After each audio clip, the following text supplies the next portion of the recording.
এই পর্বের শুরুতেই দেখানো হয় ইৎসুকিকে। ও বলতে লাগলো, হেই, এই ফ্লেভারের ভিতরে একটা না একটা মিস্টেক আছে, আমরা এখনো এটাকে প্রিন্ট করিনি, তাই এটাকে ঠিক করে দাও। আর ওইখানে থাকা বাকি সবাইও তৈরি হইতেছে কালচারাল ফেস্টিভ্যালের জন্য। একটা মেয়ে যার নাম হচ্ছে কিডো, ও আমাকে স্মেল করা শিখাইতেছিল, কিন্তু এটা অনেক আজীব মনে হইতেছিল, একটু ন্যাচারাল মনে হইতেছিল না। আর তখন ইৎসুকি বলতে লাগলো, বেশিরভাগ মানুষ এটা চায় যে আমার ন্যাচারালি অ্যাক্ট করে নাকি ফেক স্মেল করতে। আর তখন আমার জিজ্ঞেস করতে লাগলো, এরকমটা কারা বলে? তখন ইৎসুকি বলতে লাগলো, ক্লাসের বেশিরভাগ মেয়েরা এটা বলে, ওরা তোমাকে শিনার সাথে দেখার পরে ওদের রিয়েকশন এরকম ছিল। আর তখন কিডো বলতে লাগলো, তার মানে তোমার শিনার সাথে একটু আলাদাই ওরা থাকে। আর তখন ও মাহিরুর দিকে তাকায় বলতে লাগলো, তুমি টেনশন করো না, আমার অলরেডি বয়ফ্রেন্ড আছে। আর এমনি তো আমার বডি ফিল্ডার মানুষ বেশি পছন্দ, ফুজিমিয়ার মতো পাতলা মানুষ না, ফুজিমিয়া আমার টাইপের না। আর তখন মাহিরু বলতে লাগলো, ও দেখতে এরকম হইতে পারে, কিন্তু কাপড় ছাড়া দেখলে ও অনেক বডি ফিল্ডার মনে হয়। আর তখন কিডো বলতে লাগলো, সত্যি কি ও কাপড় ছাড়া এত হট মনে হয়? আর তখন আমানে বলতে লাগলো, এরকম একটু না। আর মাহিরুকে বলতে লাগলো, তুমি যাও কিছু বলছো তা নিয়ে একটুখানি ইমপ্রেস ফিল করবে তুমি। আর দেখানো এখানে থাকা সকল মেয়েরা শুধু আমানেকেই দেখতেছে। এরপরে দেখানো হয় সকলের কস্টিউম হিসেবে আসছে ফেস্টিভ্যালের। এরপরে দেখানো হয় কিডো আমানের কাছে আসে আর বলতে লাগলো, মাহিরুর একটা রিকোয়েস্ট ছিল, ও তোমাকে সবার প্রথমে দেখাইতে চাইছিল মেড কস্টিউম পইরা। এরপরে দেখানো হয় আমানে সোজা মাহিরুর কাছে যায় আর অনেক নার্ভাস থাকে। এরপরে ও রুমের ভিতরে যায় আর মাহিরুকে দেখে অবাক হয়ে যায়। আর তখন মাহিরুকে জিজ্ঞেস করতে লাগলো যে ও দেখতে কিরকম লাগতেছে। আর তখন আমানে বলতে লাগলো, আমি তোমাকে নিয়ে যতটা ভাবছিলাম তুমি তার চাইতে অনেক বেশি সুন্দর লাগতেছো। আর এই কথা শোনার পর মাহিরু অনেক খুশি হয়ে যায়। আর তখন আমাকে দেখানো হয় আমানের কাছে অনেক খারাপ লাগতেছে, কারণ মাহিরুকে অন্য মানুষ দেখবে এইভাবে, আর এইটা আমানের কাছে একটু ঠিক মনে হইতেছে না। এরপরে ও বলতে লাগলো, আমার মুড খারাপ হয়ে যাবে এর কারণে।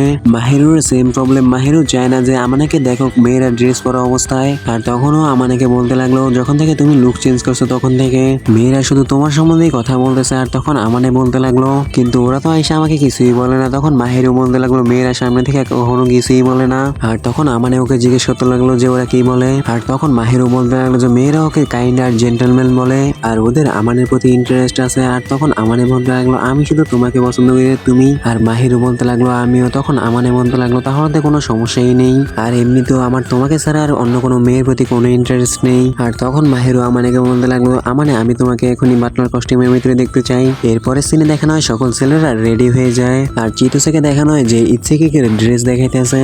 এরপরে মাহিরুকে ড্রেস পরে দেখায় আর মাহিরু এটা দেখার পর পুরো অবাক হয়ে যায় আর বলতে লাগলো, তুমি আগের থেকে আরো বেশি সেক্সি মনে হইতেছো।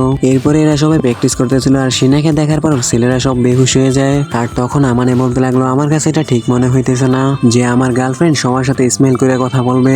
তখন কিডো বলতে লাগলো, তুমি তো সিনাকে একটু বেশি পছন্দ করো। আমি অনেক খুশি হইলাম এটা দেখে, আর এমনি তো কোনো সমস্যা নেই, আমি তোমাকে ভালোবাসি না, এই জন্য তুমি রিল্যাক্স করতে পারো। দেখো সিনাও আমাদেরকে দেখতেছে, এর মানে ও তোমাকে অনেক ভালোবাসে। এরপরে দেখানো হয় সকল মেয়েরা কাদোয়াকির সাথে প্র্যাকটিস করার কথা বলতেছে।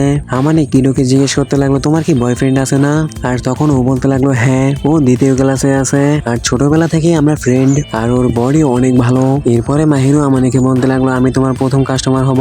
এরপরে এরা দুজন প্র্যাকটিস করা শুরু করে দেয়, ওকে স্বাগতম করে আর অ্যাক্ট করা শুরু করে দেয়। মাহিরু তো আমাকে এইভাবে দেখে সেন্সলেস হয়ে যায় পুরো। আর তখন কিডো বলতে লাগলো, তুমি পাস হয়ে গেছো। এরপরে ও এখান থেকে চলে যায় বাকি সবাইকে দেখার জন্য আর ওকে মাহিরুর কাছে পাঠিয়ে দেয়। এরপরে দেখানো এখানে চিতোসেও চলে আসে আর আমাকে বলতে লাগলো, তুমি তো তোমার স্কিল ইমপ্রুভ করে ফেলছো, তুমি তো মাহিরুকে মাইরেই ফেলছিলা। আর তখন মাহিরু বলতে লাগলো, আমার মনে হয় না যে আমাদের টার্গেট শুধু এখন আমি একা। ওকে জিজ্ঞেস করতে লাগলো, আমি কি সত্যি এত হ্যান্ডসাম লাগতেছিলাম নাকি? মাহিরু বলতে লাগলো, হ্যাঁ। তখন বলতে লাগলো, হ্যাঁ, একটা বয়ফ্রেন্ড তার গার্লফ্রেন্ডের মুখ থেকে এরকম কথাই শুনতে চায়। আর মনে মনে বলতে লাগলো, আমার মাহিরুর উপর নজর রাখতে হবে ফেস্টিভ্যালের ভিতরে। এরপরে দেখানো হয় ফাইনালি ফেস্টিভ্যালের ফার্স্ট ডে চলে আইছে। এইখানে অনেক মানুষ আইছে আর ওরা ওদের ক্যাফে শুরু করে দিছে, সবাই কাজ করতেছে। আর মাহিরুকে দেখার পর এখানে অনেক বেশি কাস্টমার আসতেছে। এরপরে দেখানো হয় আমাকে অর্ডার নিতেছে। এরপরে ও কিচেনের ভিতরে যায় একটা ছেলেকে অর্ডার দেয়। আর তখন ওই ছেলেটি বলতে লাগলো, তুমি অনেক বিজি মনে হয় বাইরে এত কাস্টমার আসার কারণে। আর তখন বলতে লাগলো, কাদোয়াকে অনেক বেশি কাস্টমার অ্যাট্রাক্ট করতেছে। আর তখনই এখানে মাকোটো নামের একটা ছেলে আসে আর ও অর্ডার দিতে লাগলো আর ও বলতে লাগলো, তুমি কিচেনের ভিতরে কাম কিভাবে পাইছো কাজুয়া? আর তখন কাজুয়া আমাদের কাছে আসে আর আইসা বলতে লাগলো, আমি একটু আগে মাহিরুকে দেখছিলাম এখানে আসছিল, ও একটু সেট মনে হইতেছিল। আর তখন মাকোটো বলতে লাগলো, এটা তোমার ভুল ফুজিমিয়া।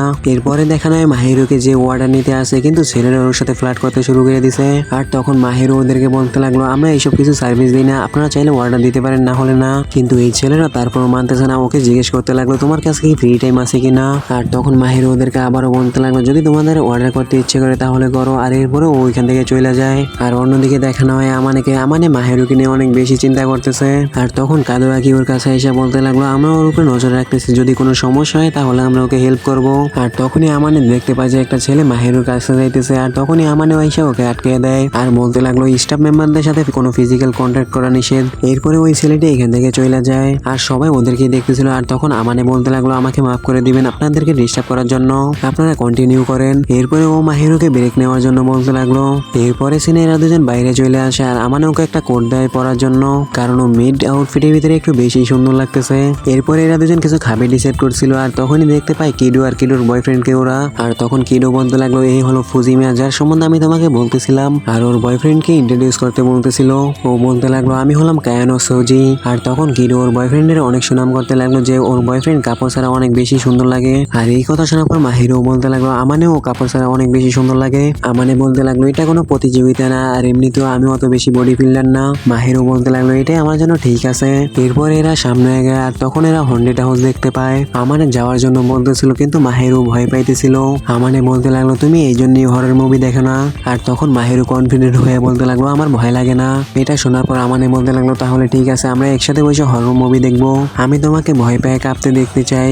এরপরে এরা দুজন আগে যাইতেছিল আর তখনই দেখানো একজন মানুষ আমাকে পিছন থেকে ডাক দিতে লাগলো। আর তখন আমানে বলতে লাগলো ডাইকি এখানে। তখন মাহিরুকে বলতে লাগলো যে এই ইৎসিকির ফাদার আমাকে দেখার পর অনেক অবাক হয়ে যায় আর বলতে লাগলো তুমি তো আগে থেকে অনেক চেঞ্জ হয়ে গেছো, তুমি আগের থেকে এখন অনেক কনফিডেন্ট মনে হইতেছো। এরপরে ও মাহিরুর দিকে ইশারা করে বলতে লাগলো একে। আর তখন আমানে বলতে লাগলো এ হলো আমার গার্লফ্রেন্ড। তখন মাহিরু নিজেকে ইন্ট্রোডিউস করে আর তখন উনি বলতে লাগলো আমি হলাম ইৎসিকির ড্যাড দাইকি আকা যাওয়া। আমানে ওনাকে জিজ্ঞেস করতে লাগলো যে আপনি কি ক্লাসে যান নাই। ও বলতে লাগলো আমি ভাবছিলাম একবার কিন্তু পরে আমি আর যাই নাই, আমি কারো মুড খারাপ করতে চাই না।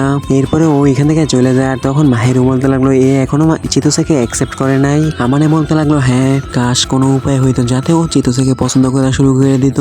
এরপরে সিনে দেখানো হয় আবারও এরা ক্লাসের ভিতরে চলে আসে আর আমানে ইৎসিকিকে বলতে লাগলো যে ওর ফাদারের সাথে দেখা হয়েছে বাইরে আর উনি ক্লাসের ভিতরে আসবে না বলে দিয়েছে। তখন ইৎসিকি বলতে লাগলো হ্যাঁ এটাই ভালো হবে, কারণ উনি আসলে চিতোসের জন্য একটু সমস্যা হয়ে যাবে এখানে। এরপরে দেখানো হয় যেখানে আমানে বলতে লাগলো আজকে অনেক বেশি কাস্টমার আসছে আর ওনারা বলছিল যে আমরা অনেক বেশি কিউট আর হ্যান্ডসাম লাগতেছি। আর তখন মাহিরও বলতে লাগলো আমানে তোমার কি বাকি সব মেয়েদেরকে পছন্দ হয়। আমানে বলতে লাগলো সবার পছন্দ হবে কিন্তু আমার কাছে তুমি সবচেয়ে বেশি পছন্দ হও। মাহিরও বলতে লাগলো আমার কাছে এটা পছন্দ হয় না যে আমি এত ইনসিকিউর। আমানে বলতে লাগলো কোনো সমস্যা নেই, তোমার যখনই চেক করতে ইচ্ছে হবে আমাকে জিজ্ঞেস করে নিবে আর আমি তোমাকে এই সেম কথাই বলবো যতক্ষণ না তুমি স্যাটিসফাই হয়ে যাও। মাহিরও বলতে লাগলো তাহলে তো আমি এমব্রেস হয়ে পুরো প্যারালাইজই হয়ে যাব। আর তখন আমারে বলতে লাগলো যখন এই সময় আসবে তখন যদি তুমি আমার কাছে কিউট লাগো তাহলে কি তুমি কনফিউজ হবে না। মাহিরও বলতে লাগলো তুমি কি আমাকে হার্ট অ্যাটাক দেওয়ার চেষ্টা করতেছো নাকি, যদি নেক্সট টাইম তুমি আমাকে এইভাবে টেচ করো তাহলে আমিও করব। আর তখন আমারে বলতে লাগলো আমার এতে কোনো সমস্যা নেই। মাহিরও বলতে লাগলো যদি তুমি আমাকে আবারও টেচ করো তাহলে আমি তোমার সাথে কথা বলাই বন্ধ করে দেবো। আর মাহিরুর এইসব কথা শোনার পর আমানে হাসতে লাগলো। এরপরে সিনে দেখানো হয় কাদুয়াকি ব্যান্ডের সাথে গান গাইতে যাইতেছে আর এটা দেখার পর আমারে বলতে লাগলো কাদুয়াকি আমাদেরকে এই সম্বন্ধে কিছুই বললো না। আর তখন মাহিরও বলতে লাগলো কাদুয়াকি যে কোনো কিছু করতে পারে। আর এরা দুজন হাসতে লাগলো আর আমানে বলতে লাগলো এই সাথে আমাদের কালচারাল ফেস্টিভ্যাল প্রথম দিন শেষ হলো। তো সবাইকে ধন্যবাদ, দেখা হবে নেক্সট এপিসোডে।